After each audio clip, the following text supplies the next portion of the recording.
Hello students. Today we are going to read in the bazaars of Hyderabad. Turn to page number 54 of your reader book. There is a poem whose name is In the Bazaars of Hyderabad. Now you very well know what is Hyderabad. Hyderabad is a well-known city of India. It is very much known for its monument called Charminar.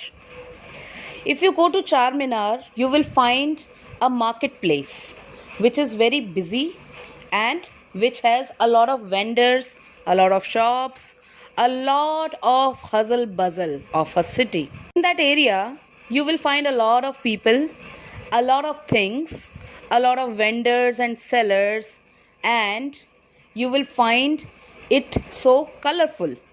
It has a lot of colors because there are many things which are in those shops. So now today we are going to read about the bazaars of Hyderabad, about the busy lanes of Hyderabad, and this poem is written by Sarojini Naidu. Sarojini Naidu is a very important poetess. She has contributed a lot in English literature and she has a role in India's freedom movement as well.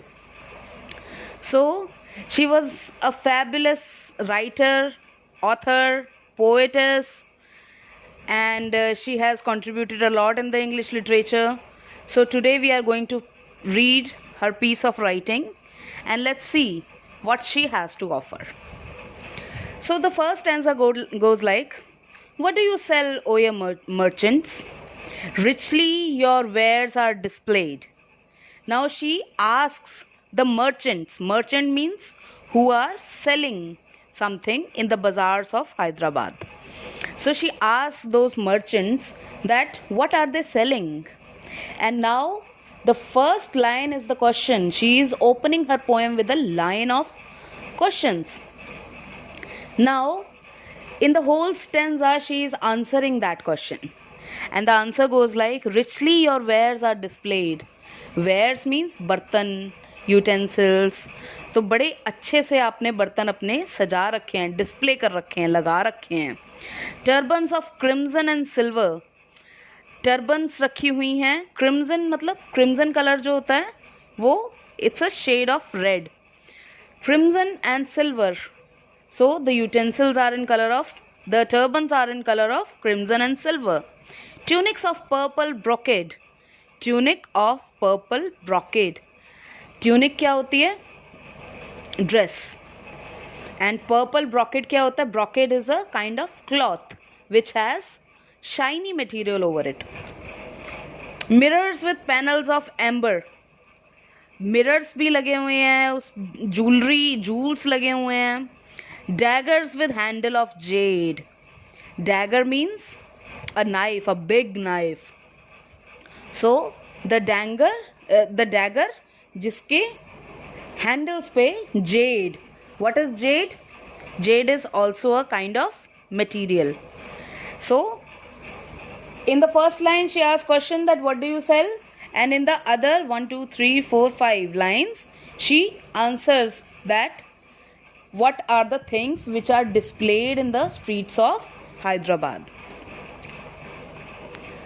What do you weigh, O ye vendors? Now she asks the vendors. Vendors जो छोटे दुकान वाले होते हैं उनको क्या पूछती हैं कि आप क्या तोल रहे हो? Saffron and lentil and rice. Saffron मतलब केसर, lentil मतलब दाल, and rice मतलब चावल. तो आप क्या ये तो तोल रहे हो? Then she asks, what do you grind, O ye maidens? अब वो maidens से पूछती हैं, जो ladies हैं वहाँ पे, उनसे पूछ रही हैं कि तुम क्या पीस रही हो? Grind मतलब पीसना. Sandalwood होता है चंदन. henna होती है मेहंदी. And spice मसाले. What do you call, O ye peddlers? Now she asks the peddler होते हैं फेरी वाले, जो फेरी ले लेके बेचते हैं सामान. Chessmen and ivory dice. क्या तुम गेम्स बेच रहे हो? चेस और आइवरी डाइस बेच रहे हो? Then she ask what do you make O your goldsmith. अब ये जो ओ वाई ई ये है, ये का मतलब होता है यू, वाई ओ यू. तो क्या पूछती है, व्हाट डू यू मेक, क्या बना रहे हो तुम गोल्डस्मिथ, सुनार, तुम क्या बना रहे हो. रिस्टलेट, रिस्टलेट को आजकल ब्रेसलेट बोलते हैं. रिस्ट मतलब आपकी कलाई, लेट मतलब उसके अराउंड जो चेन बांधी जाती है, तो वो चेन जो कि रिस्ट पे पहनी जाए यानी कि ब्रेसलेट. एंड एंकलेट, एंकलेट आपकी एंकल पे पहनी जाती है. एंकल क्या होता है आपका, टकना. टकने पे जो चेन पहनी जाती है उसको एंकलेट कहते हैं यानी कि पायल. पायल को इंग्लिश में एंकलेट कहते हैं. And ring, bells for the feet of blue pigeons, क्या आप ब्लू पिजन के लिए बेल्स बना रहे हैं. Frail as dragonfly's wing, इतनी फ्रेल मतलब बड़ी डेलिकेट, जैसे कि ड्रैगन फ्लाई का विंग हो, किसी का पंख हो. ग्रिडल ऑफ गोल्ड फॉर डांसर, क्या आप डांसर के लिए कोई चीज़ बना रहे हैं जो उनकी ग्रिडल होती है, तगड़ी जो वेस्ट पे पहनी जाती है. Scabbard for of gold for the king, scabbard क्या होता है, एक शीत जो कि हमारे ये जो किंग्स होते हैं they use to wear those bulletproof scabbards. तो क्या वो बना रहे हैं आप. What do you cry O you fruitman, अब वो फ्रूटमैन से पूछती है. फल वाले जो होते हैं they often scream in the streets of a city. So she is asking कि what are you selling. Citron, citron होता है सिट्रस. सिट्रस मतलब the fruit which has citric acid in it. Citric acid में कौन से फल आते हैं अपने, ये ऑरेंजेस, लेमन, मौसमी, ये सारे जो फल होते हैं जिनमें एक खट्टापन होता है उसको हम सिट्रस फ्रूट कहते हैं. और उसी को ही सरोजिनी नायडू जी ने सिट्रन कहा है. पोमेग्रेनेट एंड प्लम, क्या तुम संतरे, अनार और प्लम बेच रहे हो. What do you play O musicians, अब वहाँ पे म्यूजिशियंस भी हैं. वो क्या बता रही है कि तुम क्या बजा रहे हो. सितार, सारंगी एंड ड्रम, सितार बजा रहे हो, सारंगी और ड्रम बजा रहे हो. What do you chant O magician, magician जो है वो चैंटिंग मतलब मंत्र पढ़ना. Spell for aeons to come, aeons मतलब time, something related to time, something related to time machine. So are you playing with the time with those mantras. And on the 55th page you will find the last paragraph. Now she asks, what do you weave, O you flower girls. Now flower girls are those girls who are working with flowers. हम generally उनको florist बुलाते हैं. With tassels and azure and red. अब वो tassels क्या होती हैं, tassels are some ornament, some cord, some thread. तो तुम ये सुई धागे से क्या कर रही हो,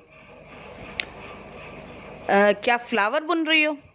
crowns for the brow of bridegroom, क्या तुम ब्राइड ग्रूम का, ब्राइड ग्रूम मतलब दूल्हे का सेहरा बुन रही हो. Chaplets to garland his bed, उसके बेड को सजाने के लिए फूलों की माला बुन रही हो. Sheets of white blossoms, new garnered to perfume the sleep of the dead, क्या तुम फूलों की चादर बुन रही हो जो कि नई नई अभी परफ्यूम की तरह अपनी खुशबू बिखेरती है. किसके ऊपर, एक मरे हुए इंसान के ऊपर. Now you see the transition in the last line and the last word. Suddenly सारे बाजार का जो शोर था वो एक लास्ट लाइन डेड पे आके रुक गया. Now what is the actual idea of the poem, कि there are so much hustle bustle, so much noise, so much happening are the streets of Hyderabad, there are so many vendors, so many things going on in the market. And then again, suddenly one day, everybody has to die. Everybody will be dead one day. Everybody will be dead one day. मतलब एक दिन किसी ना किसी का time ज़रूर आता है that we have to die. So it also conveys a very meaningful thought that ये सारी जितनी भी हमारी ज़िंदगी की मशक्क़त है, ये जो भी हम whatever we are doing in our lives, whatever struggle we are taking, whatever मतलब how far we are going in our life, everything will be stopped one day, and that day we will have to die. So we must try to live. We must find happiness. We must find happiness in these small little things. And we must observe each and everybody like she did. She observed the flower girls. हम शायद कभी market में जाते हैं, हम नहीं observe करते इन सब चीज़ों को कि कौन क्या कर रहा है. So from now onwards we will go to the market and we will observe each and everything, that who is selling what, why he is selling that thing, why only the girls are being the flower girl, why not there is a male florist, why only goldsmith is a man. So these things we have to wonder, we have to see around us, and this is what makes a difference. And this is the point of writing such kind of poem, कि हम accept करें अपने आसपास के environment को. So this was the poem, and I will send you the bookwork and the question answers as well. You have to write the word meanings first in your notebook, and then question answers in your notebook, and then you have to do the bookwork and take the picture of all of the things and have to send me. Otherwise, you know that I keep messaging you and I keep disturbing you that why didn't you send the work. So to avoid that, you do the work on time and you send it to me on time. Okay, bye bye.